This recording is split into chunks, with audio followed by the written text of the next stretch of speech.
Assalamualaikum warahmatullahi wabarakatuh. Halo sahabat sebuah kisah misteri.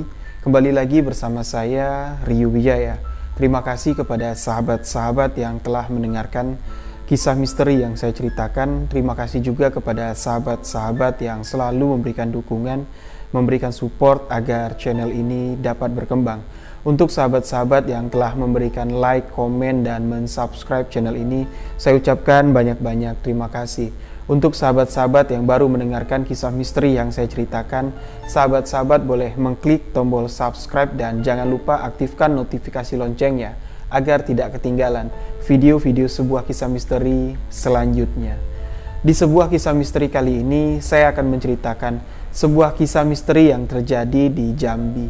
Kejadian ini berlatar waktu sekitar tahun 60 lalu, yang mana menceritakan seorang yang menggunakan ilmu embun atau banyak dikenal orang dengan nama ilmu rawa rontek atau pancasona. Jadi bagaimana kisahnya? Simak hanya di sebuah kisah misteri.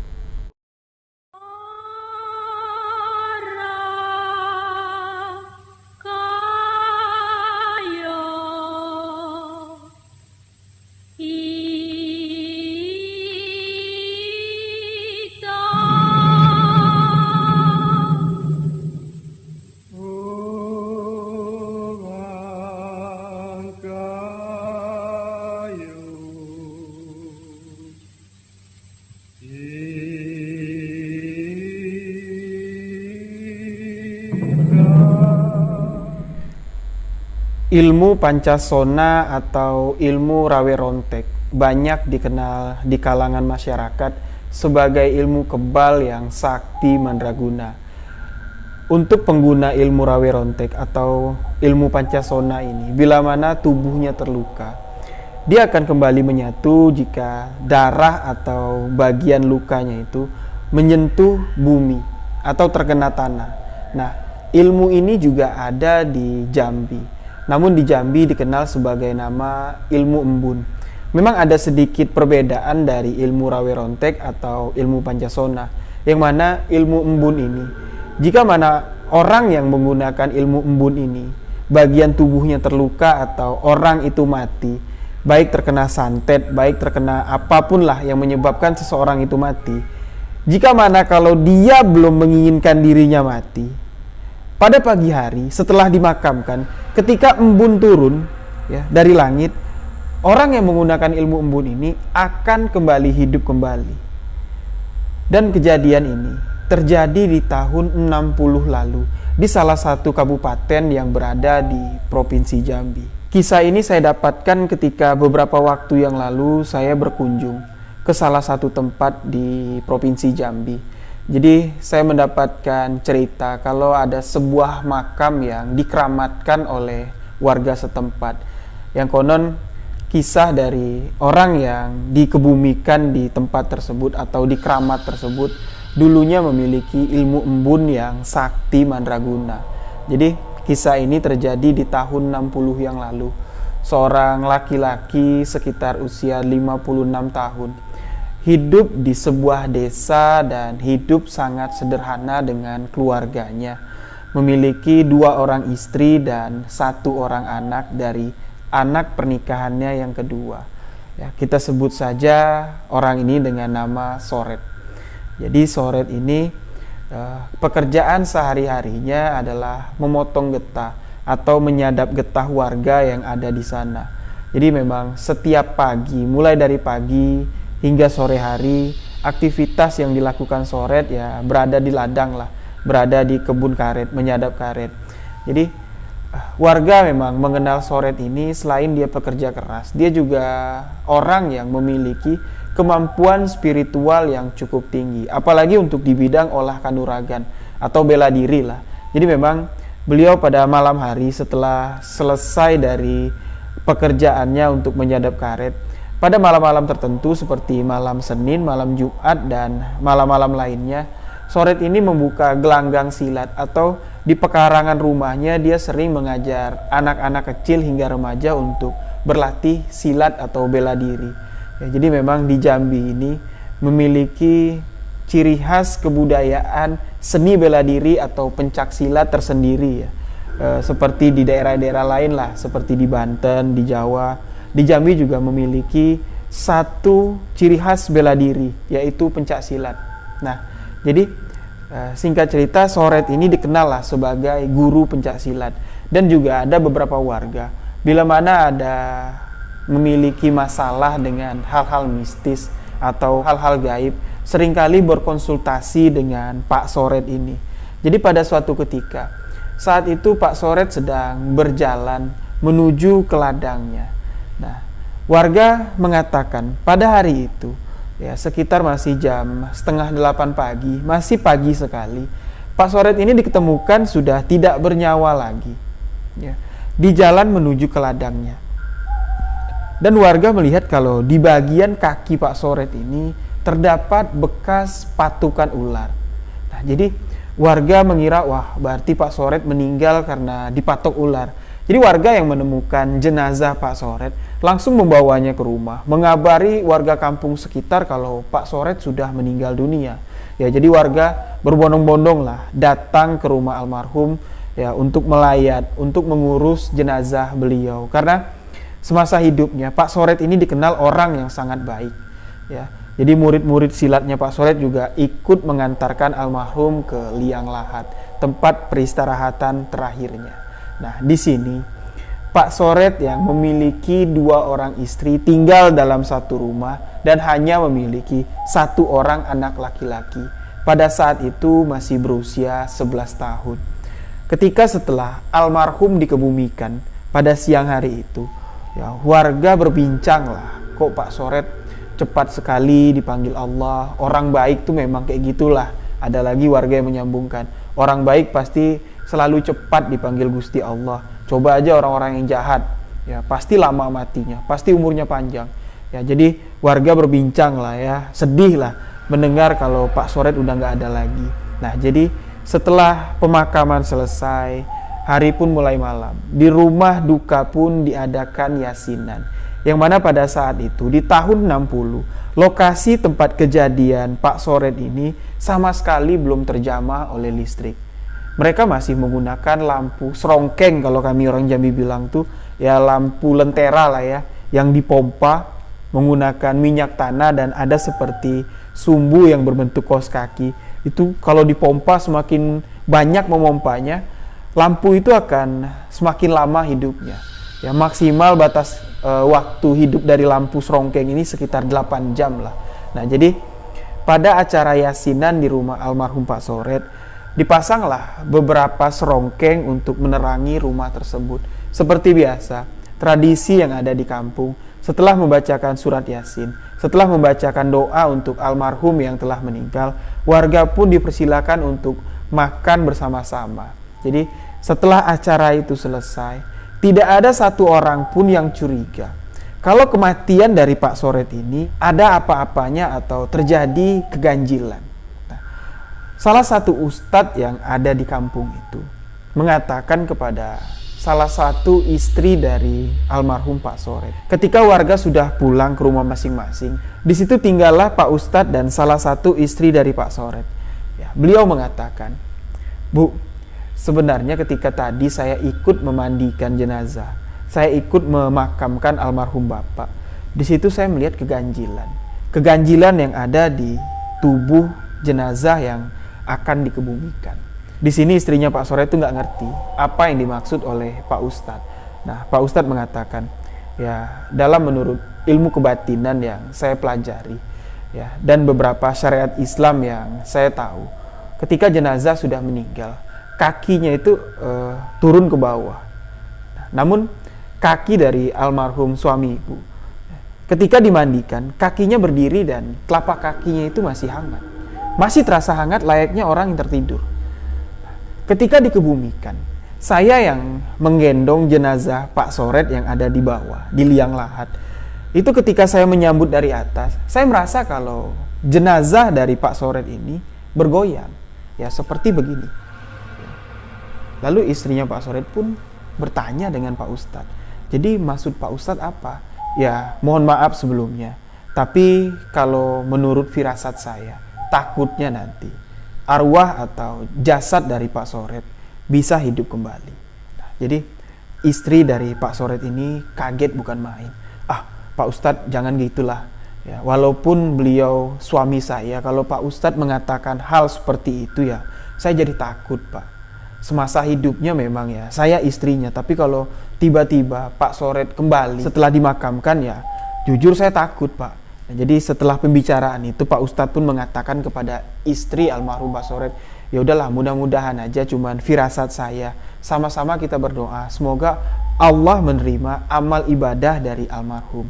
Jadi obrolan malam itu pun selesai, Pak Ustadz pun kembali pulang. Nah, jadi rumah yang ditinggali Pak Soret ya, hanya sekarang ditempati 2 orang istri Pak Soret dan anak laki-lakinya yang berusia 11 tahun. Pada keesokan harinya, sekitar jam 5:30 pagi, anak Pak Soret yang sudah terbangun dari subuh, dia duduk di teras rumah ya, sambil membantu ibunya untuk menyapu bagian pekarang rumah. Di situ dia sangat terkejut dan istri dari Pak Soret kaget mendengar teriakan anaknya yang berada di luar. Berteriak, "Mak, Bapak pulang, Mak. Mak, keluar, Mak. Lihat, Mak. Bapak pulang, Mak. Pak, sini, Pak." Jadi istri Pak Soret, kedua istri Pak Soret yang ada di dalam rumah ini ya, serasa nggak percaya. Di dalam hatinya mengatakan, "Astagfirullahaladzim, yo kok gini banget anak kita. Baru ditinggal sehari sama almarhum Pak Soret, kok udah ngayal," gitu ya. Jadi mereka pun keluar, melihat di depan pintu rumah Pak Soret yang sedang berjalan masih menggunakan kain kafan yang menutupi tubuhnya. Berjalan perlahan menghampirinya, dan di sini kedua istri Pak Soret ini sama sekali nggak percaya kalau itu adalah suaminya yang kembali hidup. Dan dia juga berpikir, kalau ini setan, kalau ini pocong, kok 5:30 pagi pocong masih gentayangan? Nggak mungkin lah. Nah, di sini baru Pak Soret mengeluarkan suaranya yang khas dan menegur kedua orang istrinya. Pak Soret langsung mengeluarkan suaranya yang khas dan mengucapkan salam. "Assalamualaikum." Nah, kedua istri Pak Soret ini terdiam nggak bisa menjawab salam dari suaminya. Ya, dia memperhatikan dari ujung rambut sampai ujung kaki. Bagian wajah sudah penuh ya, dengan bekas tanah yang sudah mulai basah, terkena embun, dan bagian kain kafan yang sangat kotor. Nah, di sini salah satu istri dari Pak Soret memberanikan diri untuk memegang bagian pipi dari sosok yang ada di hadapannya. Nah, dia memegang pipinya dan dia merasakan kalau ya seperti memegang pipi manusia pada umumnya. Disitulah dia baru percaya kalau itu adalah sosok suaminya. Anaknya yang berusia 11 tahun langsung dengan senang hati memeluk tubuh bapaknya yang masih kotor karena banyak sekali ya, bekas lumpur ya, karena dia baru bangkit dari dalam kubur. Nah, ketika Pak Soret sudah bersih-bersih, kain kafan yang digunakannya sudah dibuka, Pak Soret sudah mandi, sudah menggunakan pakaian pada umumnya. Warga pun yang heboh ya, mendengar kabar kalau Pak Soret ini bangkit dari kuburan yang kemarin siang kita kubur sama-sama, sudah masuk ke dalam liang lahat, sudah kita timbun. Tiba-tiba subuh-subuh bisa keluar sendiri, menggali lubang kuburan dan balik ke rumah. Warga yang penasaran, mereka tidak langsung berani mendatangi rumah Pak Soret. Mereka mindik-mindik, ngintip-ngintip dari kejauhan untuk benar nggak sih kalau Pak Soret itu hidup lagi. Nah, jadi pada saat warga sudah mulai ramai mengelilingi rumah Pak Soret, namun tidak ada satupun yang berani langsung datang ke sana. Pak Soret dan keluarganya yang berada di dalam rumah tengah bercerita, "Kenapa sih saya bisa bangkit? Kenapa Bapak bisa bangkit? Toh kemarin Bapak sudah dipastikan kalau Bapak ini sudah meninggal dunia karena dipetok ular." Nah, jadi Pak Soret di sini menceritakan bahwa kalau kemarin itu sebenarnya dia belum mati, cuman warga saja yang gegabah karena racun ular yang menggigit kakinya itu hanya menyebabkan kematian sementara. Ya boleh dikatakan kalau bahasa kerennya sekarang ini ya koma. Nah, jadi Pak Soret memberikan alasan lah ya kepada istri-istrinya, kepada anaknya kalau kemarin itu dia koma. Nah, jadi setelah warga ini sudah mulai ramai ya, mengerumuni rumah Pak Soret, namun gak ada satupun yang berani. datang ke sana untuk menanyakan kejadiannya langsung. Pak Soret dengan spontan mengatakan, "Yo sini kumpul, jangan mindik-mindik kayak maling, ngintip-ngintip. Ayo sini, namu ke sini. Aku bukan hantu kok, aku masih hidup." Nah, jadi warga kaget, loh, kok dia tahu ya kalau kita di sini ngintip kayak maling? Ya wis lah, yuk kita samperin Pak Soret. Nggak enak, kita udah ketahuan. Jadi singkat cerita, warga pun yang ramai sekali ya, memadati pekarangan rumah Pak Soret yang ngintip-ngintip layaknya maling. Mereka langsung masuk ke rumah. Ya. Di sini diceritakan lagi lah oleh Pak Soret kalau kejadian pada pagi hari kemarin, 1 hari sebelumnya ya, dia dipatok ular dan warga mengatakan kalau dia itu sudah mati. Sebenarnya bisa ular yang mematok kaki saya itu ya hanya mengakibatkan kematian sementara atau koma. Jadi warga ini percayalah, maaf lah Pak ya, kami nggak tahu. Karena ya saat kami periksa itu, detak jantung Bapak tuh udah nggak ada lagi. Mulut Bapak tuh udah ngeluarin buih dan seluruh bagian tubuh itu sudah membiru. Layaknya ya orang yang kena petuk ular. Nah jadi maaf ya Pak, wis nggak apa-apa, Pak Soret bilang. Nggak apa-apa lah, yang penting saya sekarang udah bisa keluar dari dalam kubur. Untung kalian nggak ngikat tali pocong saya kuat-kuat. Kalau kuat-kuat tali pocongnya ya nggak bisa keluar, saya mati beneran. Jadi sambil bercanda Pak Soret mengatakan itu. Nah singkat cerita, setelah kejadian ini, warga ya menganggap Pak Soret ini semakin sakti. Ya, ada yang mengatakan Pak Soret ini pakai ilmu kucing. Ya. Jadi kalau kucing itu banyak yang mengatakan kalau sudah mati itu bisa balik hidup lagi. Nah, jadi Pak Soret ini pakai ilmu kucing, sakti dia bilang. Oh, jelas-jelas kemarin kok udah mati ya, sudah kita makamkan kok bisa bangkit lagi. Nah, jadi warga sebenarnya nggak curiga kalau ilmu yang dianut Pak Soret ini, ilmu yang digunakan Pak Soret ini adalah ilmu embun, ilmu hitam yang membuat penggunanya tidak bisa mati sebelum orang itu menginginkan dirinya mati. Nah, jadi setelah kejadian Pak Soret yang meninggal untuk pertama kalinya dan bangkit dari kuburnya ini sudah berlalu sekitar 5 bulan.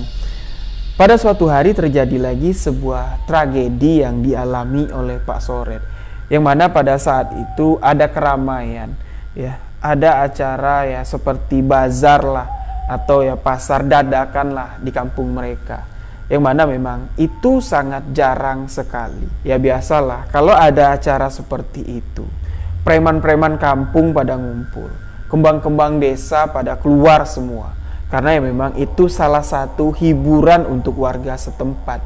Jadi pada satu siang, Pak Soret yang dengan membawa kedua orang istrinya dan 1 orang anaknya ini tengah berjalan di pasar tersebut. Namun naasnya, istri kedua dari Pak Soret yang masih muda sekali ya, digoda oleh salah seorang preman pasar, yang mana preman ini nggak tahu kalau wanita cantik yang digodanya ini adalah istri dari Pak Soret, istri dari seorang guru pencaksilat yang memiliki ilmu kucing ya. Warga menganggapnya seperti itu.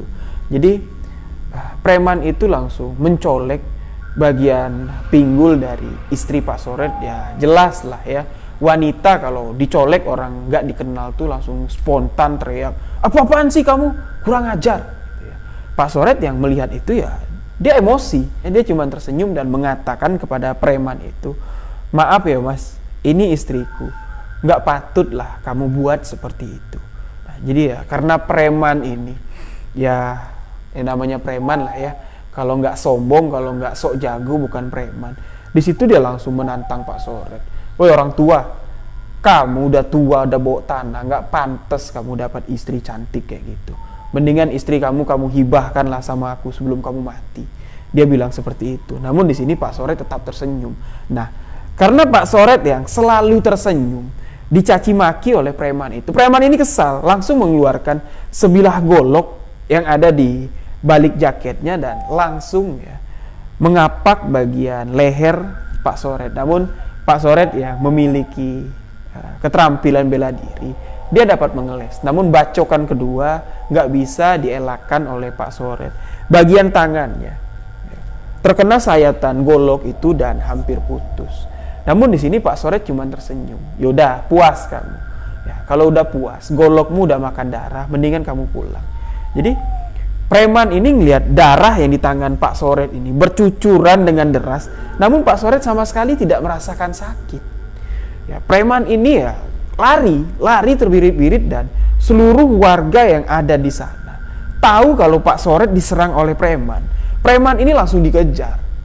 Ya, langsung lah preman itu dikejar oleh warga, namun preman itu sudah lari duluan, dan istri dari Pak Soret langsung membungkus tangan Pak Soret ini dengan kain yang dibawanya, dengan kain selendang yang dibawanya, dan langsung membawa Pak Soret pulang.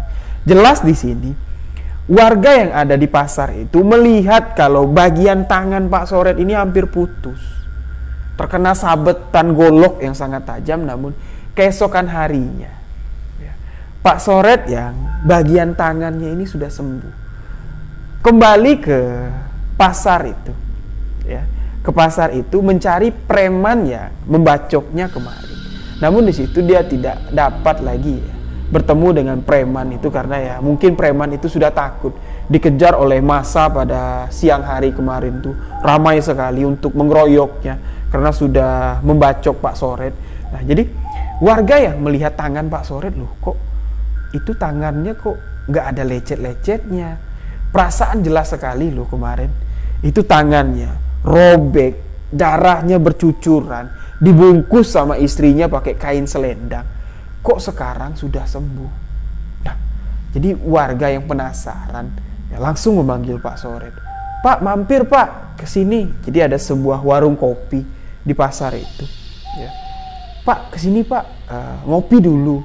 Jadi Pak Soret ya mampir lah ya, mampir ngopi, dan warga itu pun bertanya kepada Pak Soret, Pak, maaf ya sebelumnya, kemarin saya lihat sendiri loh, pakai mata kepala saya sendiri melihat tangan Bapak itu kan kemarin kebacok, darahnya bercucuran, kok sekarang bisa sembuh.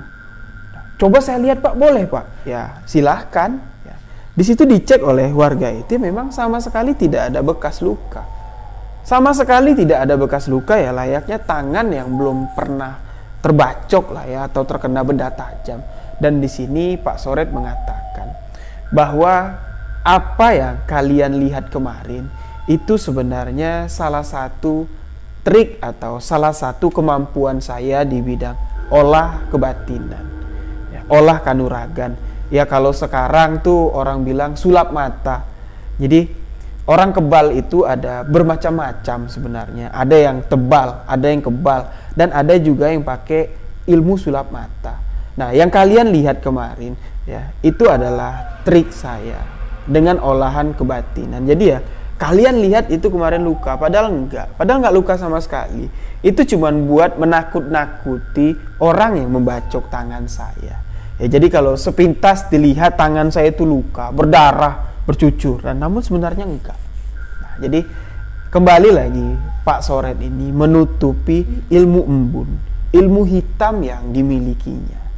Jadi warga pun kembali heboh mengatakan, wah ternyata Pak Soret selain memiliki kedikdayaan, ilmu kanuragan, Pak Soret juga bisa sulap. Nah, toh ternyata kemarin sama-sama kita lihat tangannya itu hampir putus, sekarang sembuh. Dia bilang itu cuma sulap, biar orang yang ngebacoknya itu takut. Nah, jadi ya heboh lagi lah. Semakin banyak orang yang simpatik, semakin banyak orang yang ngefans dengan Pak Soret. Nah, singkat cerita, pada suatu hari, Pak Soret kembali mengalami sebuah peristiwa, kematian kepada Pak Soret. Beliau sudah mengidap penyakit ya, kalau orang kampung bilangnya itu demam kuro.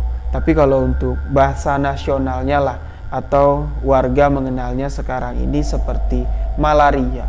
Jadi sudah hampir seminggu dia menggigil, merasa kedinginan, namun suhu badannya sangat tinggi.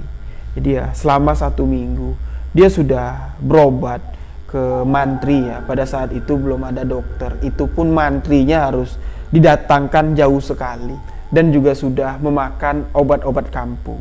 Namun di sini nyawa Pak Soret tidak dapat diselamatkan. Pada suatu hari Pak Soret meninggal dunia. Namun sebelum dia meninggal dunia, dia mengatakan sesuatu kepada anaknya.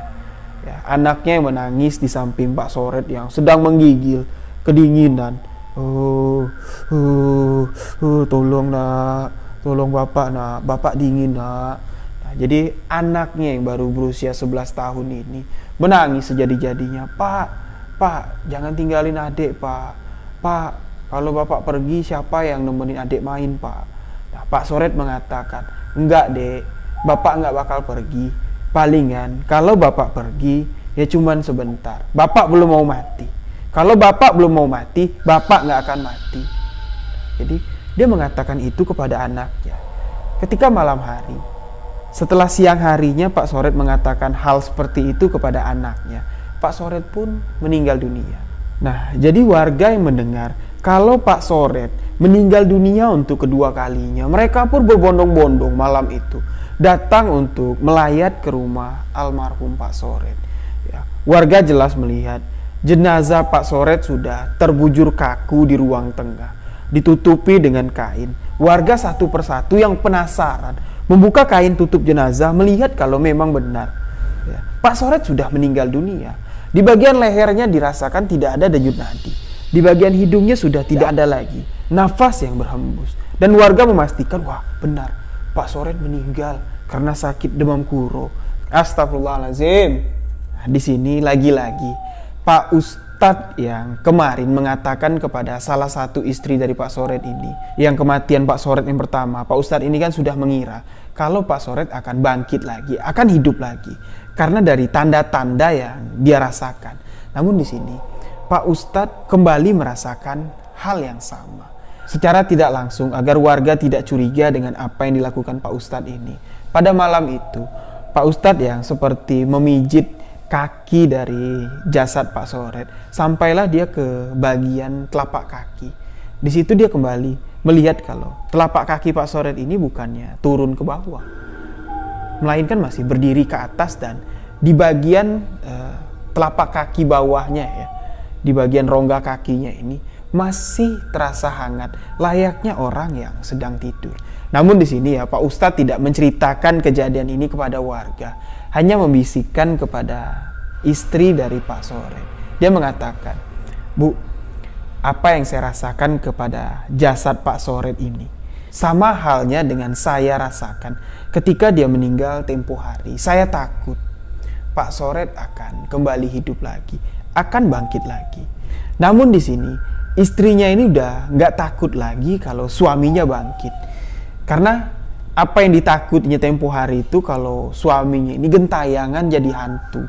Ternyata enggak, bangkitnya Pak Soret ya bangkit seutuhnya, hidup kembali menjadi manusia. Nah jadi ya, Pak Soret ini ya sudah meninggal dari malam hari. Jadi otomatis pada malam itu tidak bisa dikebumikan. Warga sepakat kalau jenazah dikebumikan pada keesokan harinya. Jadi seluruh warga yang melayat ke rumah duka, mereka pun satu persatu pulang. Hanyalah tinggal beberapa orang kerabat dekat dari almarhum Pak Soret. Di sini termasuk kedua orang istrinya dan anak laki-laki dari Pak Soret. Jadi malam itu anak laki-laki dari Pak Soret ini sama sekali tidak terlihat sedih. Dan di sini ibunya menanyakan, "Dek, kamu kok nggak sedih? Bapak kan meninggal." "Ya enggak lama. Terakhir kan bapak pesan sama aku. Sore kemarin kan bapak bilang sama aku, bapak nggak bakal mati kalau bapak belum mau mati. Ya palingan bapak cuma pergi sebentar. Habis itu bapak bakal balik lagi nemenin adik. Ya nggak apa-apa lah. Ya palingan besok bapak juga pulang, Mak." Nah, mendengar apa yang dikatakan oleh anak Pak Soret ini, istrinya pun ya, kembali teringat dengan apa yang diucapkan Pak Ustadz barusan sebelum Pak Ustadz pulang. Nah, di sini dia menceritakan ya, kepada salah satu istri dari Pak Soret ini, menceritakan kepada istri Pak Soret yang satu lagi. Dia mengatakan, "Kak, yo, tadi Pak Ustadz menyampaikan sesuatu sama aku kalau abang," ya, dia manggil Pak Soret itu abang ya, "kalau abang nih bakal bangkit lagi." "Ah, bangkit lagi gimana?" "Yo bangkit lagi kayak mati yang dulu kali, bisa hidup lagi." "Ah, mustahil lah. Kalau memang benar abang bisa bangkit, yo berarti ya memang sakti." Nah, jadi kedua orang istri Pak Soret ini mereka ya, saling berpikir ya negatif lah. Mereka ada rasa cemasnya juga, apalagi telah mendengar yang disampaikan oleh anak mereka. Jadi orang yang ada di sana, kerabat Pak Soret yang ada di sana, mendengar apa yang dikatakan anaknya ini pun mereka ya agak sedikit takut untuk ya menemani keluarga ini sampai pagi ya. Jadi memang kalau di kampung lah ya, kalau di Jambi lah, nggak tahu lah kalau di daerah lain, kalau ada jenazah yang meninggal pada malam hari, itu sama sekali tidak boleh ditinggalkan sendirian. Apalagi orang yang menjaga jenazah tersebut tertidur. Kalau bisa, walaupun satu orang harus begadang membaca Yasin atau membaca Al-Quran, duduk di samping jenazah. Nah, jadi ya, kerabat Pak Soret ini mendengar apa yang diucapkan anak Pak Soret ini takut. Yuk, aku pulang ya. Besok aja aku datang ke sini lagi. Loh, ngapa? Yuk, sinilah. Ya, kita gantian nanti. Kalau kamu ngantuk, kamu bangunin Ayu, biar Ayu lagi yang begadang, yang bacain surat Yasin buat abang. Ya enggak lah, yuk. Besok aja lah, pagi-pagi aku ke sini. Habis sholat subuh aku ke sini. Nah, jadi ya, karena orang yang sudah ketakutan, kedua istri Pak Soret pun nggak bisa ya, memaksakan orang yang nggak mau. Ya wis lah, kamu pulang nggak apa-apa. Besok pagi-pagi bantuin ya buat makamin abang kamu. Yuk pamit yo, assalamualaikum. Waalaikumsalam. Dia pulang lah langsung. Pulang dengan rasa yang penasaran dan rasa ketakutan. Karena dia sudah nganggep nih, wah ini pasti Pak Soret ini bakal ngantuk. Dia berpikir yang negatif. Bangkit yang dimaksud anak Pak Soret ini ya bangkit hidup kembali seperti mati yang dulu. Ya, pada mati dipatok ular dulu. Namun orang yang mendengarkan ini dia nggak paham. Dia takut bangkitnya itu jadi hantu, jadi pocong. Jadi dia langsung pulang. Nah, di sini kedua istri Pak Soret inilah. Ya udahlah, kita berdua aja lah. Kita bacain Yasin sampai subuh. Ya, jadi mereka duduk di depan jasad almarhum Pak Soret. Mereka membacakan Yasin ya bergantian sampai sekitar jam 4 pagi. Mereka dua-duanya terjaga dan membacakan Yasin. Nah, di sini sebelum azan subuh berkumandang, ya, kedua istri Pak Soret ini dikejutkan, sangat terkejut. Dia melihat perlahan jari tangan, ya, kan di tangannya ditaruh begini, ya, ditaruh di atas perut, ditutup dengan kain. Ya, melihat jari tangan dari jasad yang ada di hadapannya ini, jasad suami yang sudah benar-benar mati, itu mulai merespon dan bergerak. Bergerak dan kakinya kembali bergerak. Warga yang sudah selesai sholat sunnah 2 rakaat bingung, loh siapa yang mompa lampu serongkeng? Nah, melihat ke belakang, di situ Pak Soret sudah berdiri dan tengah melakukan sholat sunat.